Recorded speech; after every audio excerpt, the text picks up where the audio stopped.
Here I find you. I think I can love you. So, Hal, welcome to How Strong. You and I had spoke. Lisa and I did a pre-interview with you, and the way this podcast normally goes is we usually have a topic like product placement, and then we use that topic, and then it lends into the major topic, which is in this particular case, we were going to go to John Uranday. He's a director and producer of some horror films, really good. He's with Penwheel Productions; it's his company.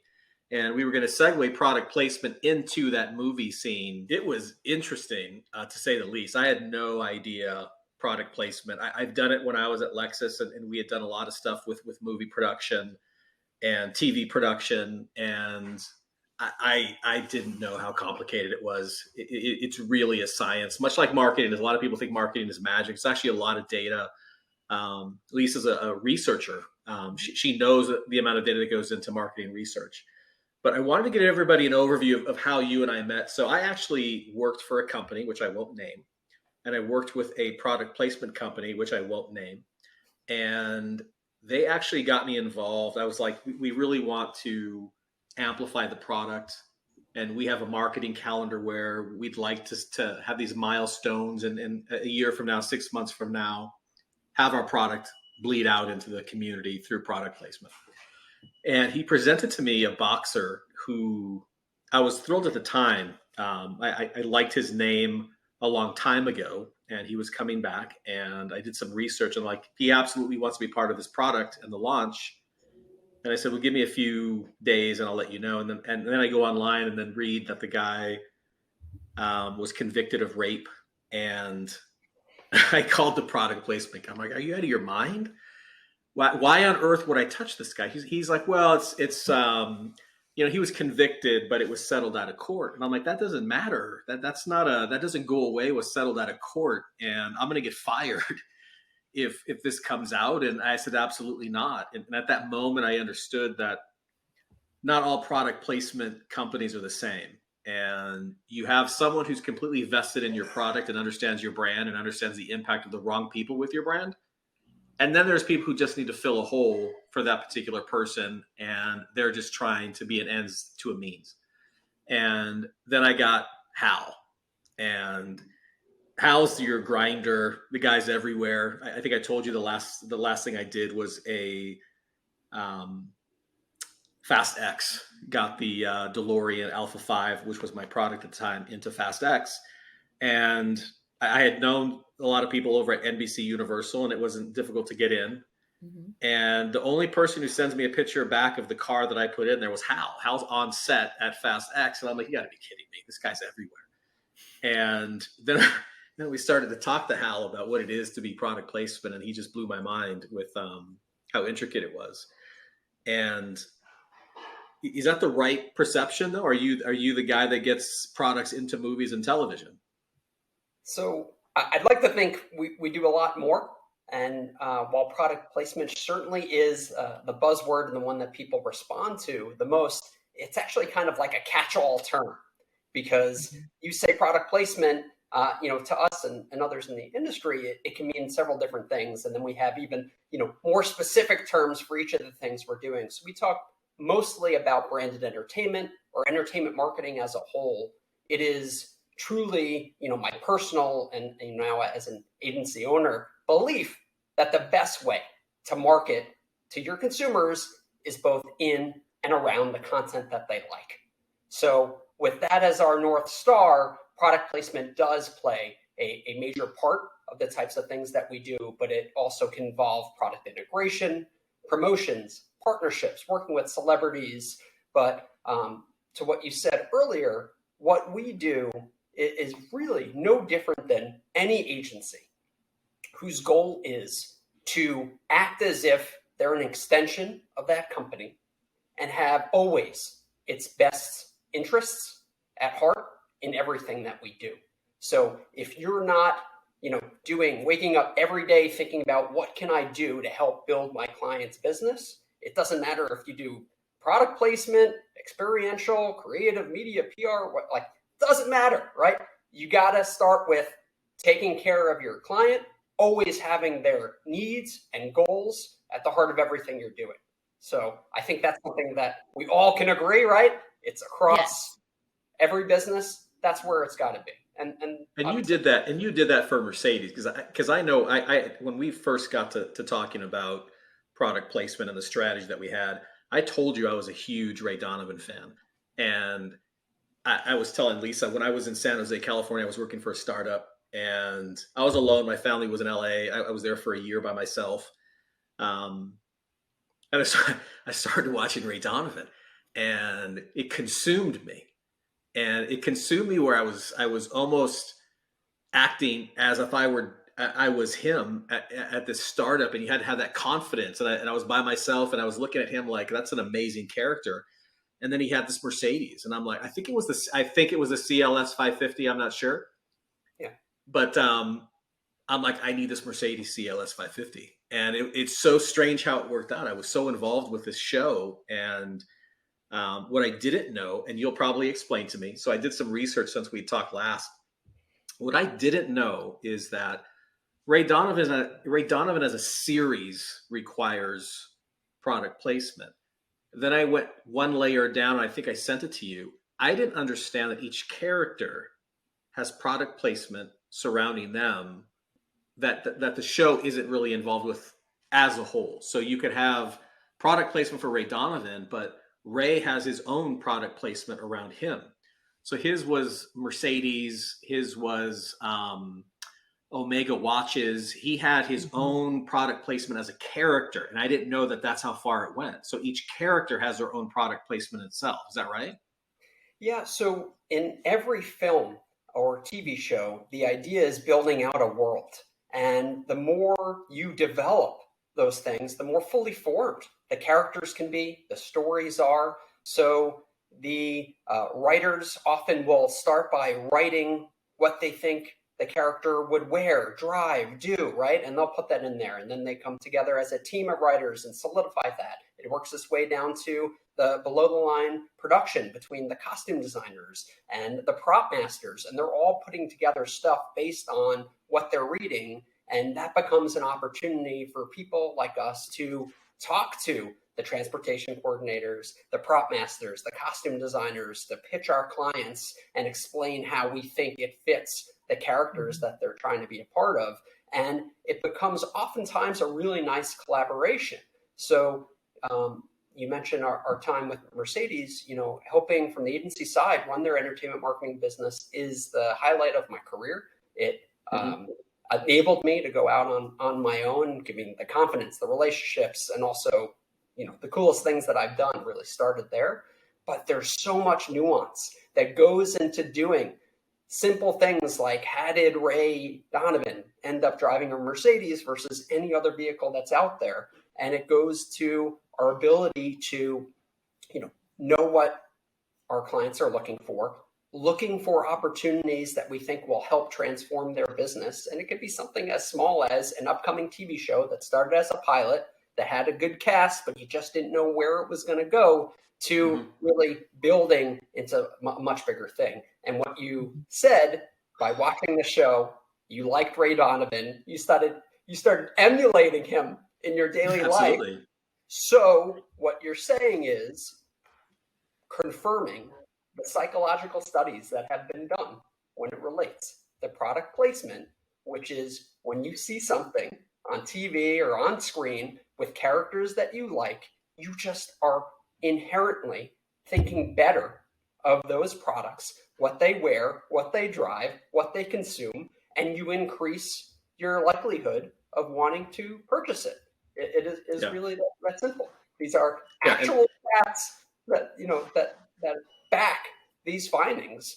And when we we're running entertainment marketing for Mercedes, we got that feedback from the dealer level when we heard from our clients that dealers were calling up the brand and saying, people are walking into our stores and saying, I want the Ray Donovan car. They didn't know exactly which one it was, but they saw him driving it and they wanted to drive it too. Yeah. And that's the amazing thing too, because when I looked at the show, if I looked at just the show itself with product placement, and I'm looking at a graph here, it's going to be online. You can see it here as well. The one surprising thing that I didn't know or didn't remember is the show itself. 21% of the show, the branded content was vehicles, and it was Cadillac and it was Mercedes. And then the second highest was jackets. And I didn't remember this in the show. But members only was a huge piece of Ray Donovan, and it was really closely tied with Mickey, Ray's dad, who would wear members only. But one of my favorite characters is Avi, and he was sort of the cleaner for Ray. He didn't have the Omega watch. He didn't have the Mercedes. His character was really focused more on, I think his brand was Coca-Cola and Microsoft and Dell. But every character has their own theme. Lena, who was his assistant, was Jeep and Cadillac and Ray-Ban. And Abby, his wife, was Christian Dior, Mercedes-Benz, very high-end. And I really didn't understand that character development with product placement went that far. And it absolutely does. And then one of the other things that I know you and I had talked about and kind of joked about too is when Ray Donovan went to New York and they moved away from Mercedes-Benz and went to Cadillac, I was out. That's not Ray Donovan. The Cadillac was not Ray Donovan. And it changed the way that I saw the show. And is that, do you think that has anything to do with product placement? I think it's always an extension. If we are lucky enough as a brand to be considered the thing that you use, you drive, you consume, right? When that changes, if we've all done our job correctly, you as the viewer will also feel that change too. And this isn't the first time I've heard it. I've heard other people say the show kind of changed. And when he was out of a Mercedes, it just felt different. And to be clear, we had no control over which direction that show was going to go in. And we were disheartened to hear that he wouldn't drive a Mercedes anymore because we had such a great thing going with the show and enjoyed being a part of it. And we're happy to accommodate by not just being the car that Ray drove, but again, his wife, his mentor, and really building out, the different types of opportunities we can showcase the different vehicles within the series. But that's the way. So do you think that was a director's decision or someone on the creative when they were changing the concept of what Donovan's going to do next and he needs a new car? Just like when sometimes you break up with a significant other, men always get a new car when they break up with a girlfriend. Like, how did that happen, you think? So I got to be careful here to not divulge too much information, but I do know the story. But it goes to all the nuances that are involved in something like product placement. To take a step back, people still feel like it's a bit of a new phenomenon, right? When you think of product placement, you think, maybe this has just been around for 10 or 20 years, right? What do you guys think? Product placement? I mean, no, don't ask me because I did my research. I'm not even going to tell you. Okay. It goes way back. Way back. That's right. So product placement literally was started right when film was invented. And the first film that ever came out by the Lumiere brothers actually featured a product placement for Sunlight soap.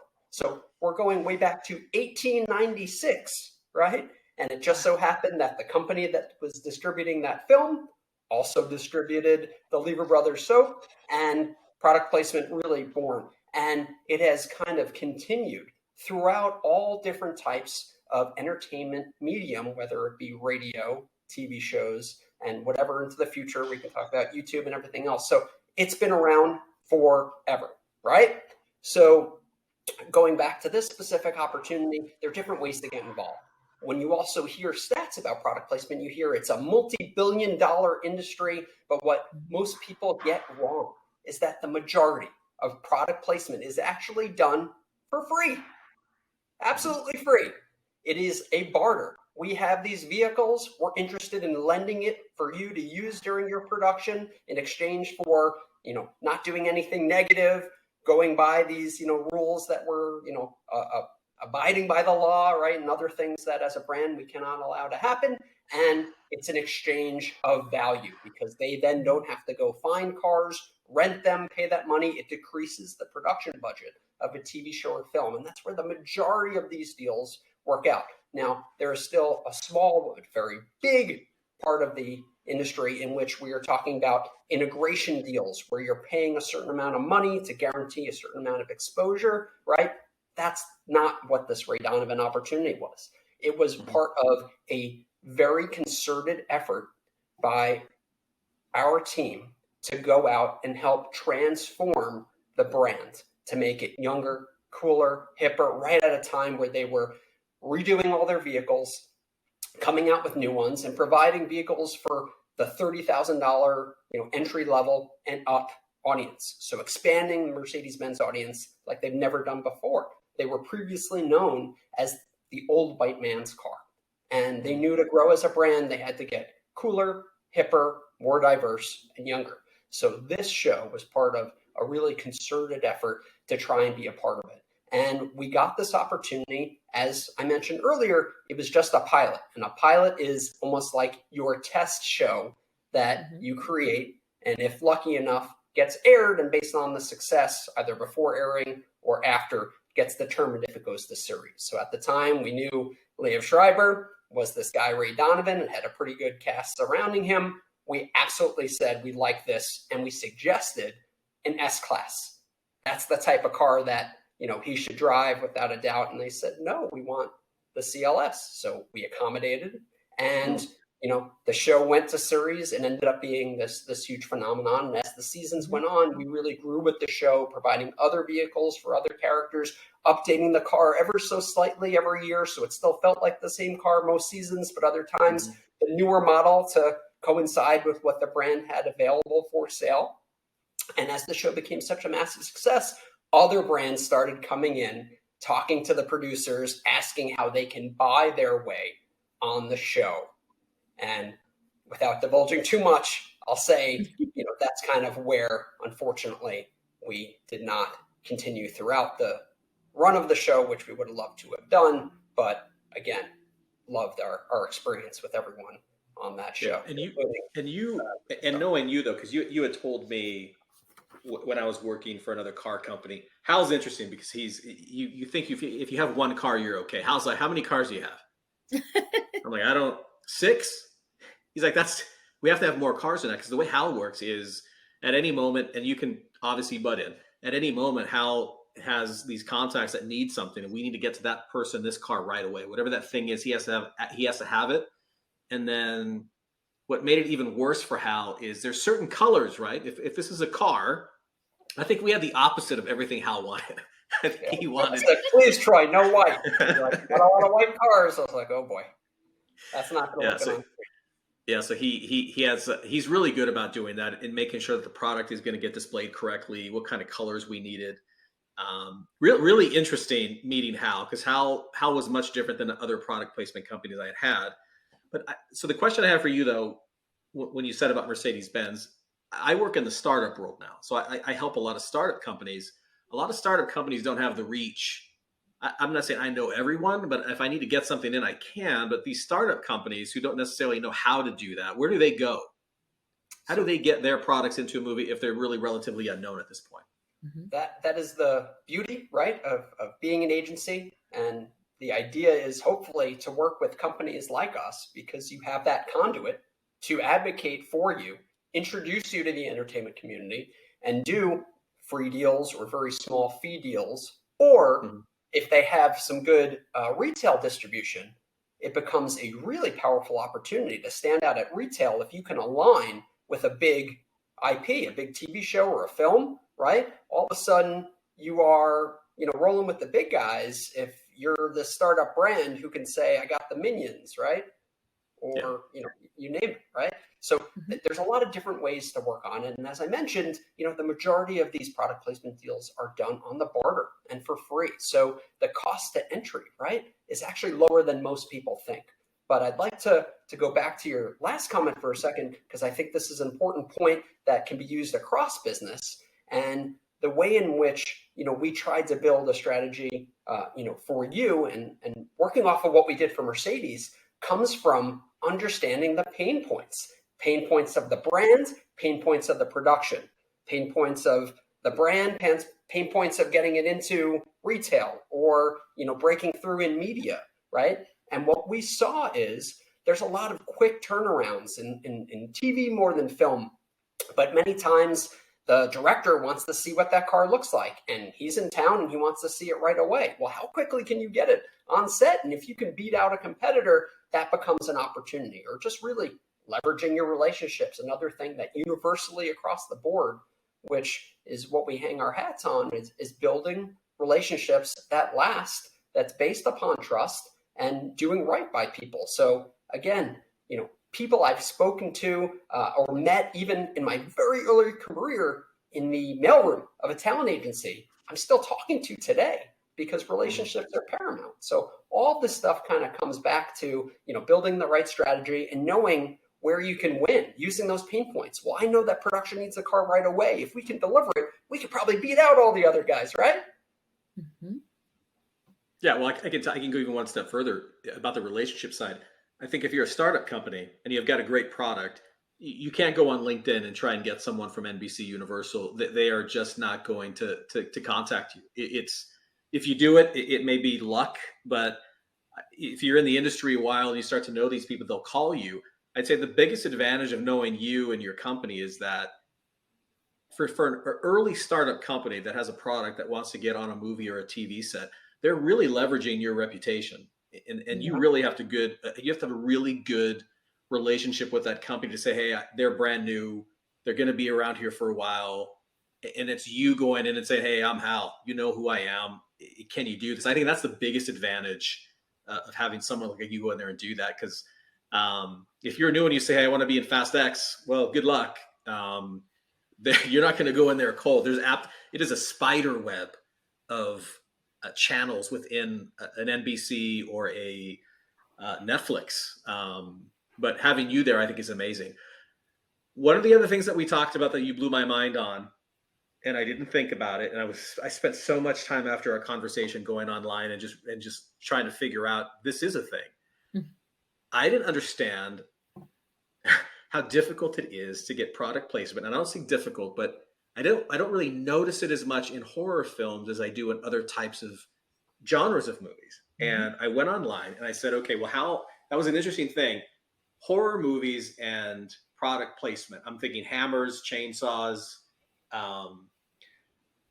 whatever these villains are using, is it possible to put product placement? You're not going to say we've got the best chainsaw and chop somebody in half and that's the still 5,000 chainsaw. That's strongest duct tape on the market. That's right. We've got the best lye for decomposing bodies.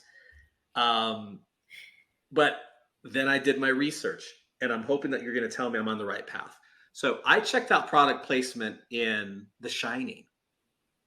And there's a tremendous amount of product placement in The Shining, except product placement in this particular horror movie is more subdued. And you actually have to find it instead of it being just in your face. And Jack Daniels was a huge product placement in The Shining, and it was in the bar scene. And the character's name was Jack. Jack Daniels was the product, and then Jack was the actor. But it's very tricky in this type of genre, and I'm wondering, does product placement in horror movies happen, and does it happen differently? So product placement happens in just about everything. So not only from the first film ever made, but for every TV show and film thereafter, even when they're fake product placements, right? Shows or films that take place in different worlds or different times, they'll create the products, right? That are specific to that world. So can we jump on this real quick? Oh yeah, because I'm telling you, because I just did this. Quentin Tarantino's movies all have fake product placement. And the cigarettes, I think it was called Red Rabbit cigarette, they actually move between movies. So some of the fake products in Pulp Fiction showed up in other Quentin Tarantino movies. And I'm wondering, is that a way to get around product placement, or is that it is? Okay. Is it? I don't know.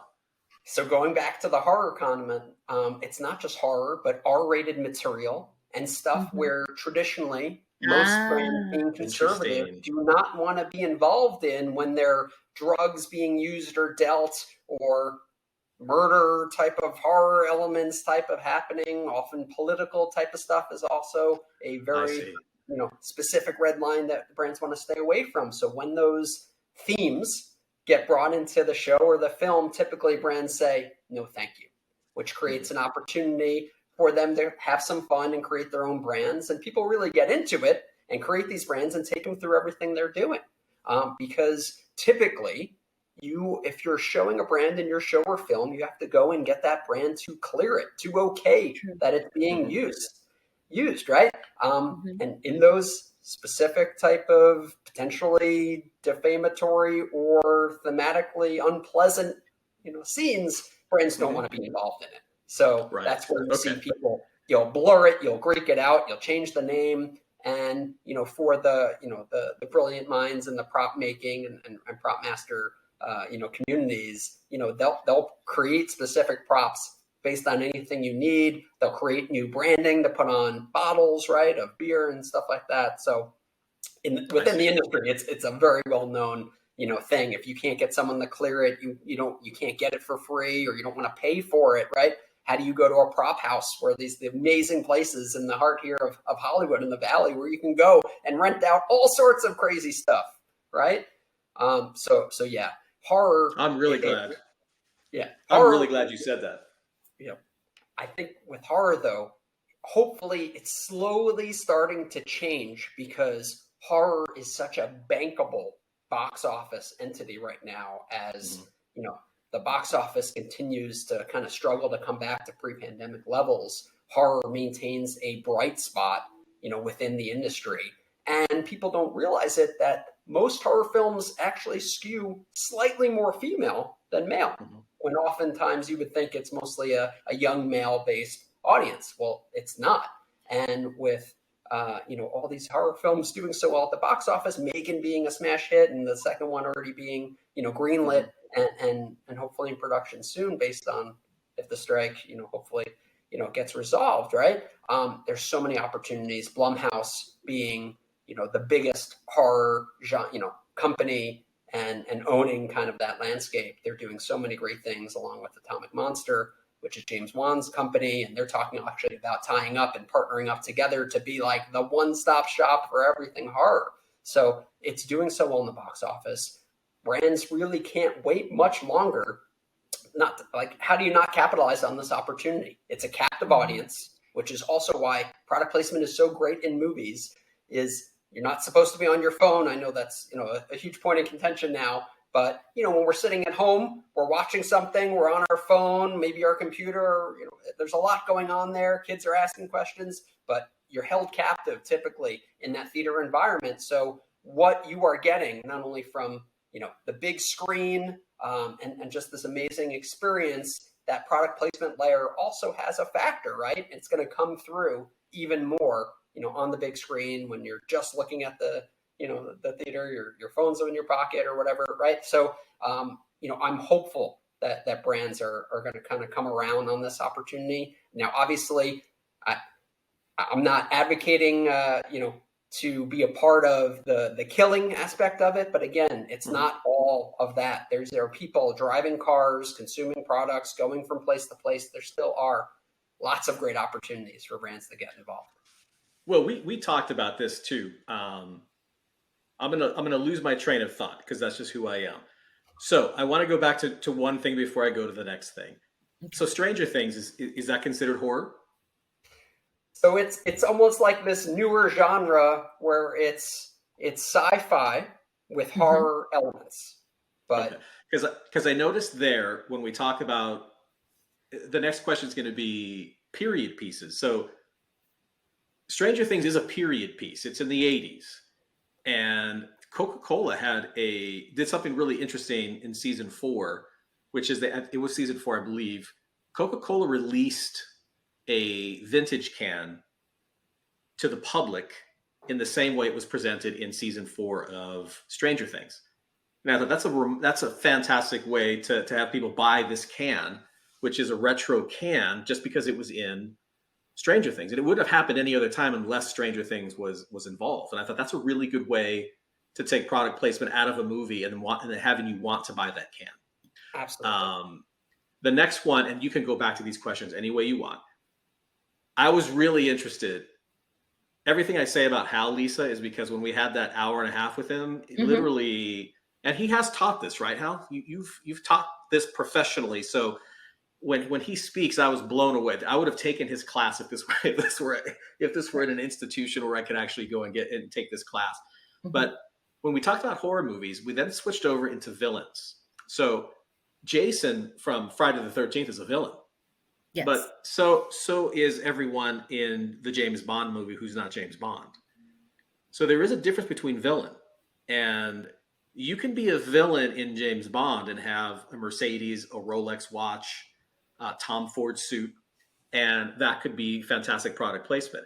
But not if you're holding an axe at a camp. So why do you think that is? I think you've already told me why that wouldn't work. But why do you think there's so much forgiveness on the? I think I read it somewhere that villain has a name, chic or chic villain or something like that. But in marketing, that type of villain is okay. Does the same thing, but maybe not the same manner. They're eliminating a lot of people, but someone is doing it a little bit more tactfully than chopping them up into little pieces. Yeah, there seems to be, a clear differentiation between, axe murderer and, rich billionaire genius who wants to take over the world and will stop at nothing to achieve their goal, right? There's something that we just, inherently forgive, knowing that it's, fiction, right? And we can lean into it. And you mentioned Jaguar, who very brilliantly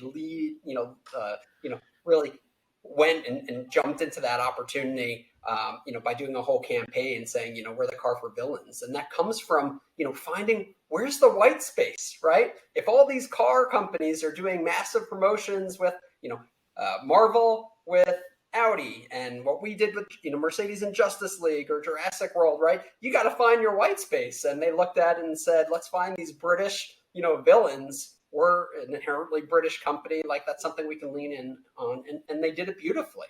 But you mentioned Stranger Things. It's such an anomaly because, Squid Game behind it, if you can break through, and that's the beauty of these bingeable, amazing, genre-bending shows, right? Squid Game in a Korean production, that is very much horror, lots of killing in bad ways, but it becomes more than that. It's very difficult to say Stranger Things is just like a horror show. No, it's a period, sci-fi, teen, 80s throwback. Like it's got all these great things, great acting, great writing, and it all comes together and creates these amazing opportunities. So period pieces are very interesting when it comes to product placement because brands will typically allow their brands to be reproduced as long as they're done in the way in which they appear during that time frame, as long, again, as it's nothing negative. But brands typically will not pay money to promote their period piece type of products because all those marketing budgets come from what they're trying to do today, selling the current product or tomorrow's product, not 10 years ago, 20 years ago, 50 years ago, stuff like that. So there's different ways to do it. But when you are a genre busting massive hit like Stranger Things, you actually change the market. So by just featuring Eggo waffles, which they cleared, but a free product placement because the Duffer brothers, again, they got their heads into what was big during those time frames, and they continued to litter throughout the show things that made sense and what were big moments like new Coke, eating KFC, bringing that home. Like these are all things that I bet they experienced as a kid. I'm a kid of the 80s, so watching that, I can't help but think about my childhood going through similar situations with those products. But simply Eggo waffle being featured, as Eleven's go-to food, right? Immediately skyrocketing sales for Kellogg's. Literally out of nowhere, they can't believe it. It's something like 14% after that season aired. And then they leaned into it and did more in the second season, which by being involved, it became the biggest mention across social media that the Eggo brand ever experienced by being tied into the show, right? So again, when you have such a pop cultural moment, it is the perfect opportunity for a brand to jump in and be a part of it. We're seeing it with the Barbie movie, which had more promotional partners and licenses than anything we've ever seen. And in just a few weeks, this thing's over $1 billion, right? Mm-hmm. So there's such great opportunities for brands to be in or promote around these big bingeable dramas and comedies and blockbuster films. So, again, we as consumers are hit with like 10,000 ads a day, and we'll do everything in our power to block it, delete it, right? Skip it. So how are you going to break through to your consumer? How can you make a difference? How can you get a consumer to pay any attention to your brand?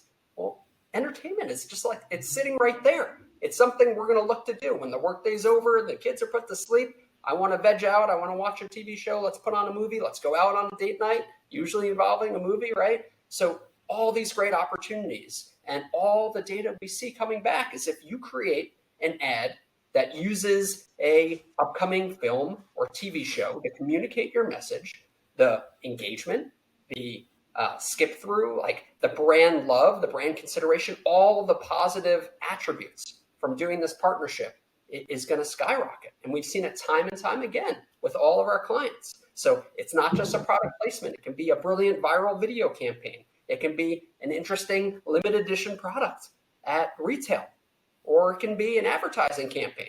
All these things are the different tools that you can use to get your brand noticed, to differentiate you from your competitor.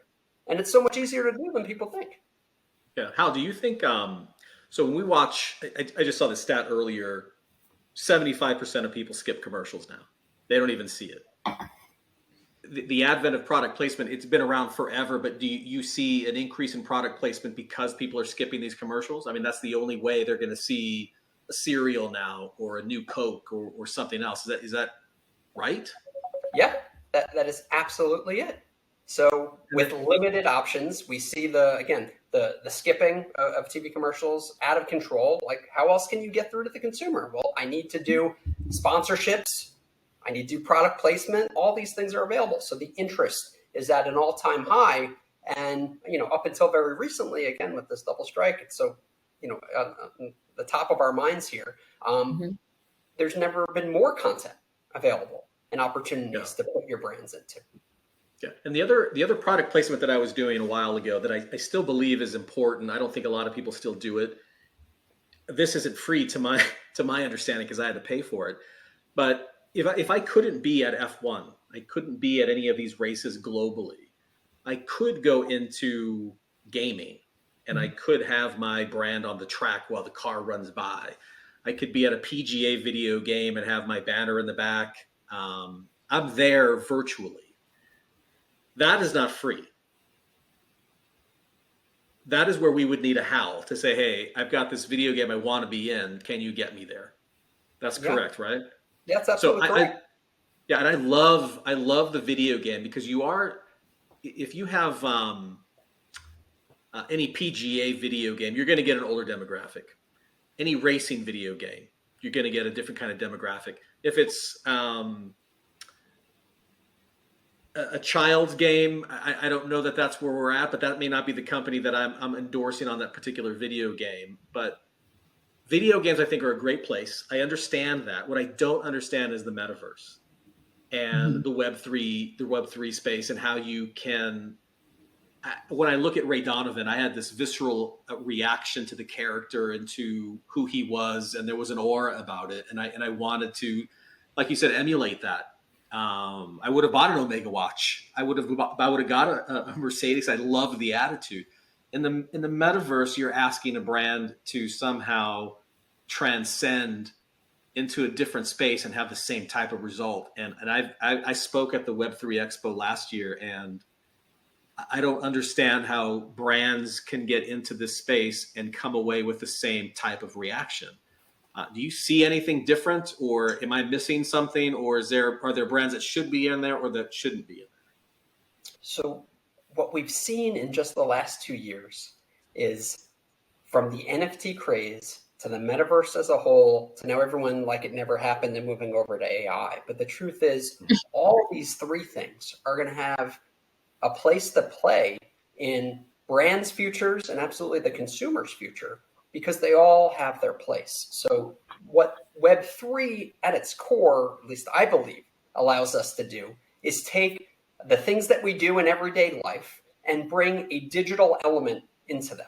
So the biggest thing that brands can do today with Web3 is to launch loyalty programs that allow them to be much more closer to their consumer and create digital versions of things that have more kind of like personal or inherent value than monetary value. And I think that's a lot of part of why things kind of went array, right? When people just got caught up on, all this value that's being generated by a digital object that ultimately isn't anything, but instead leaning into the loyalty aspect of it and the technology that's available to allow you to have better one-on-one communication. It's like taking text messaging, which became a big thing for brands to be able to text, or even artists. I took my kids to see a band perform last night, and a big thing on the screen is text me and I'll get back to you. And obviously it's a bot, right? That's technology working, but you're collecting information about your fan,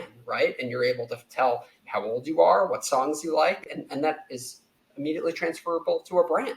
So finding different ways to connect to your consumer, because the majority of brands that sell at retail have them, the retailer becomes the owner of the data and the relationship. And what ultimately brands want to do is build a one-on-one relationship to better understand their consumers so they can cater to their needs and have a lifelong consumer. And Web3 provides excellent opportunities to do that.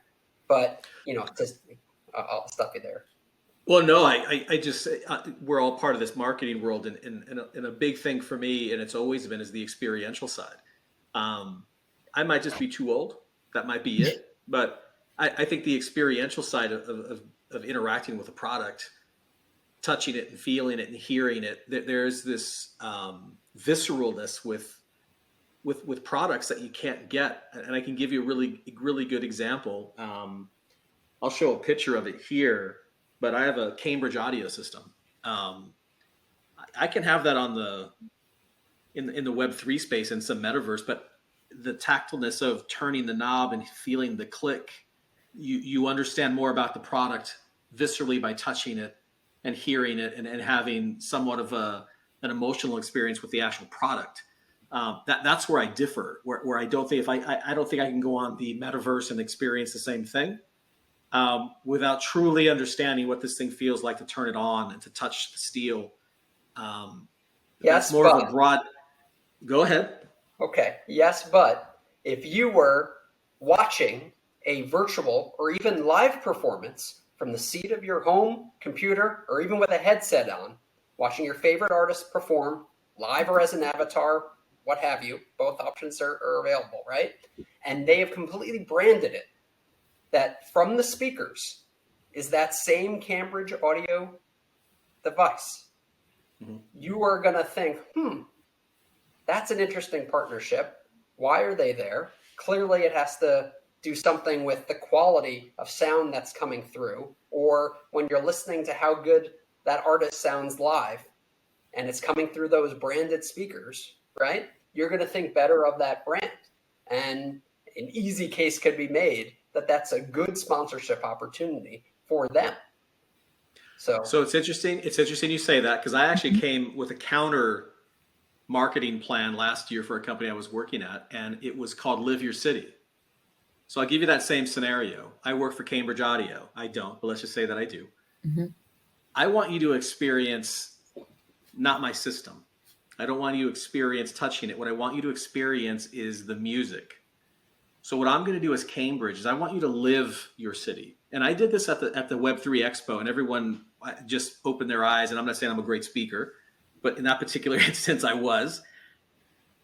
I said, and Lisa, I'll ask you, not because you watch a lot of television, but you do too, Hal, as well, I'm assuming. Do you binge watch shows? of course. Yeah. Okay. You binge watch them, right?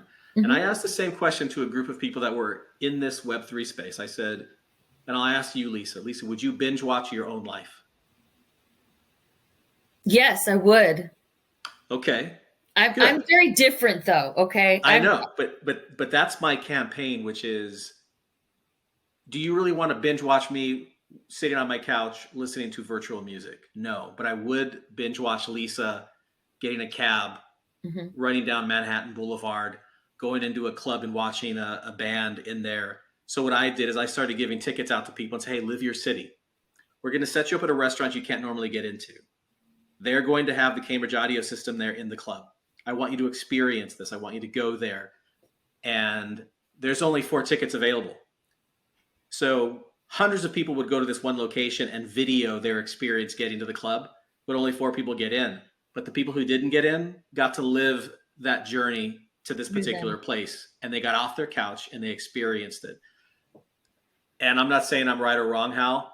I'm just telling you, I'm old, dude. That's just all it is. I need to go out there. I'm sure there's a place for someone virtually, and I agree with it, but I'm past my prime on that, man. I have to I have to hear it and see it and meet people and order a drink, bump into someone, smell someone smoking, go outside, it's cold. I have no idea, but all of these things matter to me with that one particular experience. I'm sorry, go ahead. So I was going to say, so what you're saying, and then I want to ask you how has product placement evolved with on-site marketing and concerts and this Taylor Swift thing and all of the sensation that's happening around that? I mean, it's fandemonium. It's like the Beatles. It's like, does product placement have a big space in on-site marketing? I know when the Super Bowl came out here, I went to several different VIP events, and on site, there was a Scientology booth where you could go in and they predict that they could read your mind or see how calm you are. Then you could go and they had, you could try the latest Ford Mobile and drive like a race car type of thing. It kind of speaks to what you're talking about, Rom. You want to feel it, touch it. What about that? Does that have a place with product? Speak to that. So it's less of a product placement thing, but more into what Troy keeps on leaning into in experiential marketing and ways in which you can get a captive audience, right? You're there for the concert, you're here for the game, whatever it is, and market to them. And that's why sports and music sponsorships are so big, because it's another captive opportunity. So if you're waiting for Taylor Swift to come on and there's ads playing, or there's some sort of element that's there in the hallway where you can try out a new car or take a photo booth branded by a brand, right, and collect their information, like all those opportunities are available and they are great. So is there a place for it? Sure, it's happening and it's increasing. And while it's less than of the true product placement that we're talking about in filmed content, it is part of an absolutely bustling experiential marketing and sponsorship business that continues. Yeah, so how on just going a little bit further on this with product placement, there are movies that I see where they've just gone too far, where the movie is just product placement. Some people do it well. Some people do it like it's just in your face. Like the guy drives up and the camera angle on the car's super clean. It's literally commercial at that point. So Marvel is the same way for me. It is just a merchandising product placement with a story versus watching the Queen's Gambit and seeing something really artfully done and seeing a little bit of product placement in the back. But is there too much? There can be too much, but the two examples that you're describing are very different, strategies behind it. The idea of the Queen's Gambit, which when it came out blew up, the success and popularity, and it increased people getting into chess, right? So you could very much call that a very successful winning product placement strategy that no one really thought of. But at its core, they wanted to create, a compelling story that would resonate with people, and they did it beautifully. When it comes to Marvel, there's a whole universe there and a fandom that's been going on for dozens and dozens of years, and expectations that are there. So the filmmakers and the partnerships team at Marvel know that and are always looking for engaging ways to showcase their brand partners in exchange for interesting and dynamic brand advertising. I'm continually amazed by the programs that Microsoft is doing by continuing to partner with Marvel into different shows and films. They just did something beautifully with the last Guardians of the Galaxy movie. So I highly recommend you look and see what they're doing across their different mediums, whether it's Xbox or search or you name it, right? So there's an endless opportunity there with Marvel because of the captive audience and the fandom and the knowing that another show or film is only a few months away, right? Another bite at that apple to talk to the consumers. So I will continue to advocate for our brand. Well, it's in your best interest, Hal. You're a product placement agency. You'll definitely do that. I'm joking aside. Not only because it's our job, but because we want to do successful programs that consumers will see, will like, and take action from.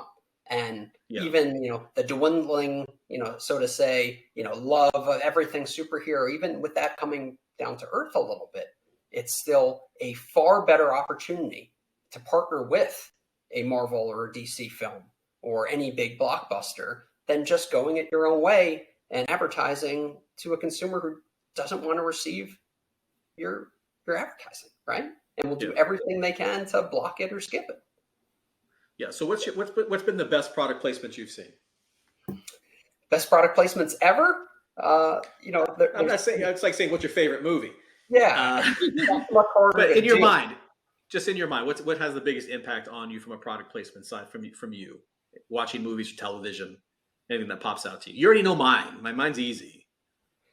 Well, you want to start with yours for all the audience before we kind of do a drum roll here? I think so. We'll start with you, Lisa. Oh, great.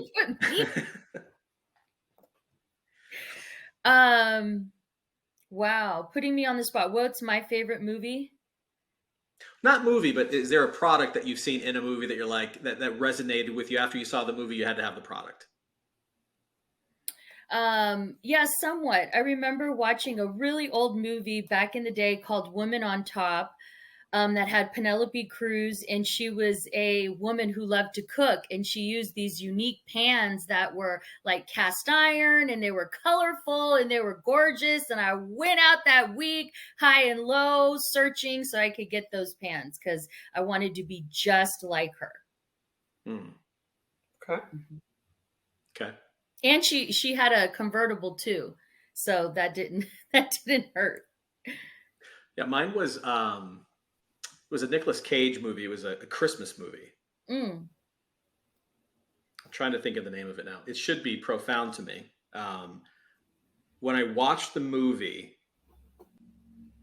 I watched it with my wife. She was my girlfriend at the time, and they had no money.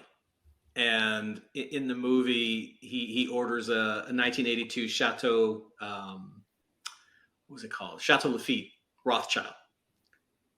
And she goes, that's a $2,000 bottle of wine. He's like, we'll take the house wine by the glass. I ended up buying my wife a 1982 Chateau Lafite Rothschild for our first anniversary. And I still have it. And that was the one product I'm like, well, when we start making money and we can afford to open up this bottle, we'll both have it. It's still in my refrigerator. It's in a wine rack back behind me, but I still have it. And it was interesting because it wasn't even in 1982. It was just an older bottle of wine in this movie, but it has sentimental value to me because they were both trying to make it. And I got it. And I would tell you one thing. I don't want to segue against this. One of my favorite movies is John Wick. I can't remember one product placement within John Wick other than the Mustang, but I'd love to pick your brain on that. Not just the gun references of the manufacturers who make all those guns, but that's another one we'll talk about. But what is yours? So in John Wick, though, don't sleep on the watch placement for Carl F. Bucher. That's pretty prominent, and they go into the store, and that's a big one. The truth is, I've been doing this for 20 plus years, so I love all the good ones. So I think more recently of the things that come to mind and what I'm very excited about is the new season of The White Lotus, because everything they've done have, turned to gold. And they've even created a new, word instead of jet setting. It's called set jetting, where millennials and Gen Z, about 52% of them, according to, Amex and Business Insider, are deciding where to travel based on their favorite TV shows. So bookings for the 4 seasons after each season of the White Lotus are out of control, right? People, Americans want to go travel to Paris to be like Emily. They're going to London to seek out the Harry Potter experiences. Other places around the world where Game of Thrones filmed. New Zealand for Lord of the Rings, right, has been ongoing, huge tourism opportunity. But going beyond the hospitality of it all, anything in that show was a huge hit.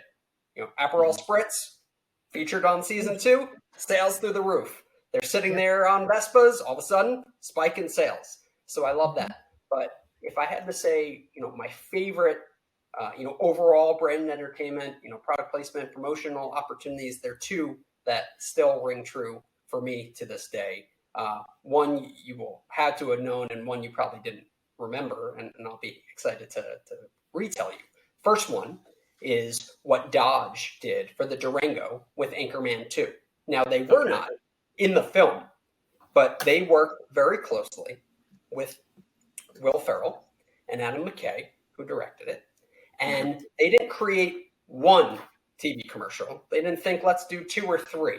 But instead, they created 70 executions where they let Will go bananas on the car, coming up with concepts. Most hit, maybe a few of them, maybe didn't. But out of the 70, a pretty good batting average of just wildly funny content promoting a Dodge Durango, where up until that film, that car was on its way to extinction, right? And instead, visits went up something like 80%, right? It's got 20 or 30 million, views on YouTube at a time where, we weren't watching 1 billion hours of YouTube, right? But more importantly, sales increased almost 60%, right? Year over year, just crazy numbers revitalizing that brand. But if you go back on YouTube and look up those like the spots, there's some of them that are just so crazy and also so funny, it still rings true for me to that day. Do you guys remember that campaign? I do. Yeah. As a car guy, I felt like I do, right? I know every car commercial. And I know that deal intimately because I was working with Paramount because I was representing a different brand at the time who was looking to use that film as a way to reinvent themselves as well. And Will said he was only going to dress up as Ron Burgundy for one brand campaign. Best deal wins. And I worked with the creative agency, and they came up with phenomenal spots. I can't say who the brand was, but it was an everyday brand that you definitely know, and never quite made the comeback because we lost out. Because every time we made an offer for X amount for Will and Y amount to spend on media, Dodge came right back on top and ultimately beat us out. So I was paying very close attention to what they did. And when I saw it, I was just blown away, and my hat goes off to the Paramount team and to Will and Adam and the brand, obviously. That's amazing. Of faith. And it was that kind of courage that we've seen Mattel do right now with the Barbie movie. That is not a movie that you'd think a brand would allow to happen. But they entrusted a brilliant filmmaker and let her tell her story. And $1 billion later, new life into that Barbie franchise. And for better or worse, we're likely going to now see like an Uno the Game movie, coming right behind it and all the other stuff that they own. But that's the way it works, right? We're in a IP world where right now it can't miss, especially coming off of Super Mario Brothers, which also did so well. Number 2, the Simpsons movie. So forgive me if I'm dating myself. It's almost back in 2007. But they partnered with a lot of different people, but no one more important than 7-Eleven, where they turned several 7-Elevens into Quickie Marts, and people lost their mind. They literally were selling out of donuts every day because they just changed the look of them to make them look like the donuts on the show. They put, Duff beer for root beer, because obviously they weren't going to sell alcohol. All it is private label to look like the stuff on the show, and people went nuts. The lines around the block, right, just to get into those stores. So, talking about a memorable moment and something in my lectures and when I did teach entertainment marketing at Emerson, I spent a lot of time on case studies like Dodge and like this one with 7-Eleven and The Simpsons, because creating those pop cultural moments stay with you forever and have long-lasting positive effects on the bottom line of a brand's business. Oh yeah. Those are really two good examples. Really good. I think the other question I have for you, Lisa, when I worked with Hal, Mm-hmm. very, very focused while he was on set. So one of my questions is, so let's say I'm a company, Hal, and I call the Brandview and I get Hal, and you're on the set. They're not doing it anymore. But if you were on This Is Us or you're on any TV show, you're with the product constantly, and you're making sure that that product on that set has the best possible visibility. So that's the other thing I don't think people know about product placement is that, and I was really surprised with Hal because the guy I used to use wasn't even in LA, but Hal being at the location, making sure the product is best represented, that's part of what you do. It's not that you just get the car and you leave it up to the production team to put the car wherever it needs to be. Hal's on set constantly to make sure, and you correct me if I'm wrong because I haven't been on set with you, but I know that you were on set when our cars were there, is you're there as an advocate for the brand. And one thing I want to know is answer that question, but also if you're on set and you notice that the set is missing something, can you say, hey, I've got this blender company. Maybe we can put it over here. I'd love to know if you're that interactive on set with these guys. The answer is yes. And while we're not always allowed to be on set, when we have especially new clients who are new to the industry, there's just a lot of stuff that needs to be figured out. How to use it, what's the brand tone, where should it be placed? Make sure it's used in the right way. So we're always advocating to be there where we can. Now that was a lot harder to do during COVID, but thank goodness, we've moved on since then and have been doing it. I was at a Dave & Buster's just the other day for a film that we were shooting on behalf of the brand, right? They're not going to fly out from Dallas to be there. They entrust us to go and do it on their behalf. And we're there like we're the brand. We're thinking through clearances of the games that they're showing that we didn't think that they would do, that they're playing the game properly, working with the team there to make sure the game works in a way in which that works for everyone. It's played the right way. The sounds are the same. What sounds we got to turn down, keeping the store open, right? There's a lot that's at play there. So, I was more than happy to be there, but we would have done that anyway. Even if you weren't coming to meet me there too, we would have been there because again, it was the first foray and we wanted to make sure that everything was good. And whenever we can, we'll continue to do. Yeah, and I think there was another commercial, not a commercial, not a TV show. I think it was The Fresh Prince. Is that the one that you did? Yeah. So Hal calls me, and this is how interesting it is. Hal calls and says, and I remember this explicitly because I never got this much attention before. Hal goes, hey, the main character is going to sit inside the car and he's going to smoke a cigar. Are you guys okay with that? I'm like, why wouldn't we be okay with that? But apparently some companies wouldn't want to be associated with smoking in the vehicle or some sort of attribute with that particular vehicle. Is that right? Yeah. So as we get involved, we're going to go through that list of what you can and can't do with your product, what you're comfortable with. And then obviously there'll always be a gray area. And we'll go through it and take it as a case-by-case basis. And as we were getting to know each other, we were still kind of trying to figure out what can we do, what can't we do, and whatever you tell us is what we're going to stick by. So even something that seems as innocuous as an adult smoking a cigar in their own car, again, we always got to think about the grander scheme of things and the implications that it has. And also a vehicle that we're using for other purposes, right? One day it's on the set of a TV show. The next day it could be at an event that you're sponsoring or a test drive for a potential customer. And, we, again, always thinking of the client. These are the things that we're going to think about and do to help protect our clients. Yeah, and I think that the other useful thing, I didn't use Hal after because I switched to another company. And one thing I noticed that I was missing that Hal would be doing as a good product placement. Do you want me to call you? What do you call yourself? I say product placement. What would you rather me call you, Hal? Entertainment marketing guy. Entertainment marketing guy. Yeah. Is if you don't have Hal, what ends up happening is you start getting scripts. Like we'll do the deal. I did a deal with Netflix. And if Hal doesn't exist, then I'm relying on that production company and the vehicle wrangler. And what you get is basically a vehicle wrangler for the production company who just calls everyone that says, I need your car. All they want is your car. That's it. Here's the script. Can we have your car? And it's a very sort of interesting exchange. It's just someone saying, I want your product on set. Can you have it? That's it. And he'll send you a script. You have to read the script yourself and go, oh, so I see the story. I see where this would come into play. Mm-hmm. What I like about Hal is that he'll do all that for you. He'll read the script. He knows the brand. He'll say, this is a good thing for the brand. And this is how we'll position it.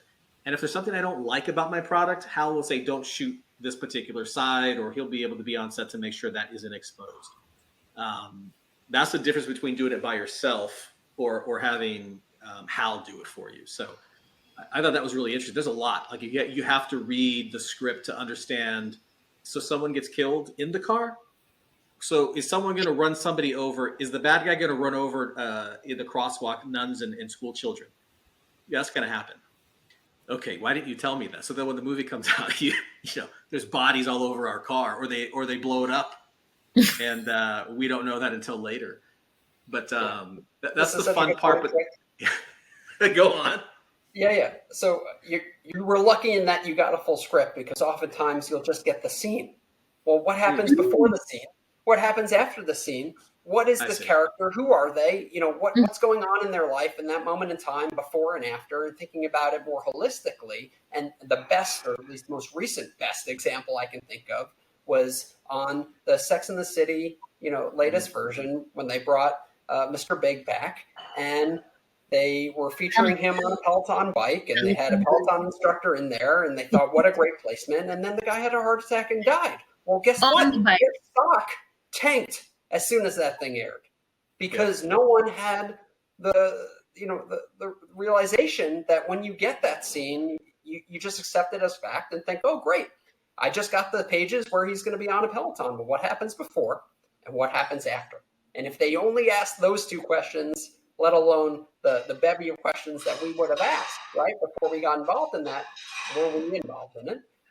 It would have been absolutely not. You cannot show him on a Peloton bike. And we will sue if we need to ensure that you do not. And that is, you know, under no circumstances can you use our brand in that negative way. Yeah. You know, to be clear, that brand has not recovered since. No, they have not. Good point. Yeah. So I think this has been a fantastic conversation. This isn't going to be a one-time only, Hal, because I have a ton more questions. Actually, since you were talking it more on the social media side and the. Ooh, I like that. Not product marketing, because there was an NFL commercial that I had watched. I'll put it online, but it is Sarah Silverman, and she's doing the Uber One commercial, and she's talking about Uber One, and she doesn't want to do these commercials anymore, and she hopes it goes well, or she's going to have to sell feet pics again. And then she goes, I have to go to like bigtoelover.net, and 90% of the people who saw the commercial went over to that website. And she basically said, what are you doing here, you pervert? You shouldn't be here. And I was like, that's amazing that they took you from one medium to another medium. So directly off of television. Love it. So it was the best thing I'd ever seen. That everyone immediately went over to that website, and she mocked you for being there. Like, why are you here? And it was crazy good. And I've never seen that before. I've never seen someone move from one medium to the next within such a short amount of time to continue that relationship on your own. Like, they didn't force you to go to that website. You went there on your own. It was crazy good.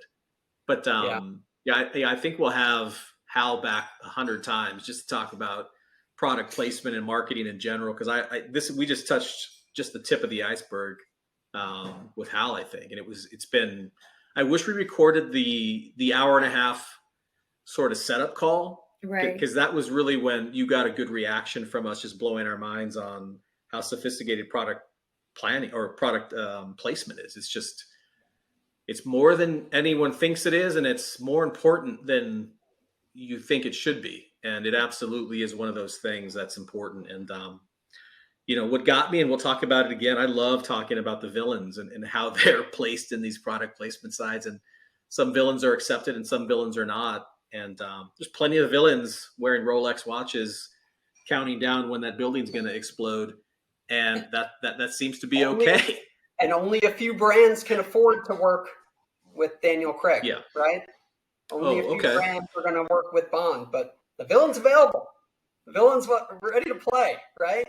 Interesting. So it was interesting that Aston Martin, within that Bond film, on the placement side, BMW was in there, and then Jaguar came in on the villain side, but it was prominent. And it seemed that I don't know how you can have Aston coexist with another brand like Aston, having the villain be pretty profound in that movie. But BMW was there. I didn't think BMW should have been there. I know why there was an association, but they had no business being in there. I will say, and I'll date myself, one of the first car product placements that I saw that made me fall in love with BMW was Ronin. Okay. That was the first movie I saw. I'm like, that's an incredible vehicle. Ronin, you probably didn't see it, Lisa, but I saw it. I know what you're talking Robert De about. Niro. Yeah, and it was a great placement. And it actually reminds me of BMW Films, which was the biggest thing in branded entertainment and still is to this day, where BMW's advertising agency at the time, pre-YouTube, said, what if we created these mini stories with prominent stars and filmmakers and allow them each to tell their own story, taking a different take in our different vehicles? And they launched it as in-theater advertising at the time, and it blew up. They were selling them as DVDs, right? Working with all the biggest filmmakers of the time, War Wong Kai, just across the board, but also starring Madonna, right? And Guy Ritchie doing one. Guy Ritchie, yep. Good that they went back to the well and done it 2 times since. It put, the driver, on the map as a global well-known actor. So, we could talk separately, like a whole session could be talked about that BMW Films and the ramifications of that. But also we also didn't talk about, like, really, not only we talked about the starter product placement, but how it's evolved and come back around throughout the history, I think is very interesting. But you mentioned the BMW Ronin placement. For me, the Mini Cooper placement in the redo of the Italian job that increased their sales 22%. It's the biggest thing that Mini Cooper's ever been involved in. Yeah. Well, and we'll do another segment because I have a bone to pick with you on Back to the Future, because everyone talks about DeLorean, but for a lot of people, the Toyota truck in that movie, when he opens up the garage, that every 15-year-old boy when that movie came out wanted that Toyota lifted truck. Like they wanted the Toyota, not the DeLorean, but they also wanted to drink a Pepsi and put on those Nikes, right? Yeah. Oh yeah. Well, that's probably now that I think about it, probably is the most overbranded movie, because I didn't know. I remember that Nike was in there, Toyota was in there, Pepsi was definitely in there, and that sort of crossed, because you had to go back to the future. There was the new Pepsi product, and then you had the old one at the same time. I didn't think about that. Yeah, but so I'd love to have. Even just I want to have you back was trying to come out with that version of the shoe that they can sell even in limited quantities. It just talk about memorable product placements. As a kid, you kidding? We wanted those Nikes. I still want a pair. Yeah, that's so the I'll feeling definitely you get behind it. Yeah, so we need to have him on. I would love to have you on with John Uranday, the filmmaker, because it'd be interesting to talk about product placement with him, the amount of films that he does. And then we've got this band called Mojave Gray. I'm not blanking on the name. I'm going back to the video that I was watching from them, and it's pretty brilliant. And I'm wondering now if product placement in other genres like music videos has a place. And I'm sure it does. I'm sure that's not something, I haven't looked at that, but I'm sure that's another medium where product placement comes into play heavily. Literally working on one that hopefully we shoot on next week. So absolutely. Okay. Well, I'm going to get you in touch for sure. I'd say anybody who that's even thinking about product placement and doesn't want to go to LinkedIn, we'll put the Brandview on our site. We'll have a link to get to you, put your information on there. I almost don't want to do that because I look at Hal as I know a guy kind of guy. Like I know you want to get in that. I know a guy who can actually get you in there. He's kind of my Ray Donovan, but on the product marketing, product placement side. But I will happily accept that. I'll let you have this. You have more success than you already have. But I think, and the other thing too, everybody we have on this podcast, Lisa, they're good people. I mean, that really, at the end of the day, we don't work with people that are doing fantastic things, but they're terrible people on the inside. So I can vouch for Hal. He's a good dude. He's a grinder. I don't know that he sleeps, but I know he's on sets every time and he's watching the product. I'll make sure that we amplify the Brandview, Hal. Loved having you on. Again, I don't think we've touched nearly as much as we wanted to with product, but love to have you on again. Thank you for coming on. It's been another mind blow for me. And I'm on the marketing side. I've been doing it for 20 years. And then when you hear someone like Hal come on, who is just so educated on almost everything entertainment, and you're like, I had no idea that's how it worked. I just want my car in the movie and don't blow it up. And then Hal's like, well, there's more that we can do with this. So it's pretty fantastic to know Hal. So Hal, I really appreciate you coming on. Fantastic time. This was fun. Here I find